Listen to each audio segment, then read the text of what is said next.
lára àwọn ẹgbẹ́ ọ̀dọ́kùnrin Ìkòròdú Boys ni Malik Sanni jẹ́. Ọ̀kan lára ìdí tí àwọn ènìyàn tún ṣe gba ti ọ̀dọ́kùnrin ọ̀hún ní bí ó ti máa ń kópa nínú àwọn fíìmù kan eléyìí tí ayé gbọ́ tí ọ̀run gbọ́ nípa rẹ̀ bíi Aníkúlápò látọwọ́ ìlúmọ̀ọ́ká Kúnlé Afúnláyàn àti Gang of Lagos látọwọ́ ìlúmọ̀ọ́ká Jáde Òṣìbẹ̀rù àbí ní ọjọ́ 18 oṣù kínní ọdún 2010. Òṣèrékùnrin ni ó jẹ́ tí ó sì máa ń sábà sín àwọn ìlúmọ̀ọ́ká jẹ nínú ìmúra ọ̀rọ̀ àti bẹ́ẹ̀ bẹ́ẹ̀ lọ.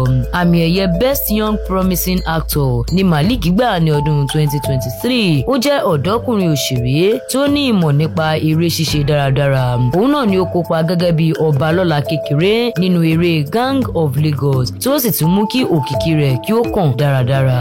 Ọmọ orílẹ̀-èdè Nàìjíríà ni Malik Sanni jẹ́. Ọmọ ìpínlẹ̀ Èkó sì ni. Ó tún kópa nínú fíìmù Àbúrò eléyìí tó jáde ní ọjọ́ kìíní oṣù karùn-ún ọdún 2024. Bákan náà ni wọ́n mọ rírì rẹ̀ gẹ́gẹ́ bí ọ̀kan lára àwọn ọgọ́rùn-ún òṣèré eléyìí tí wọ́n mú kí ẹ̀ka ìdárayá kí wọ́n fẹlá sí i. Ó jẹ́ akẹ́kọ̀ọ́ ilé ẹ̀kọ́ girama tí ó sì ń fi òkò kan pa ẹyẹ méjì.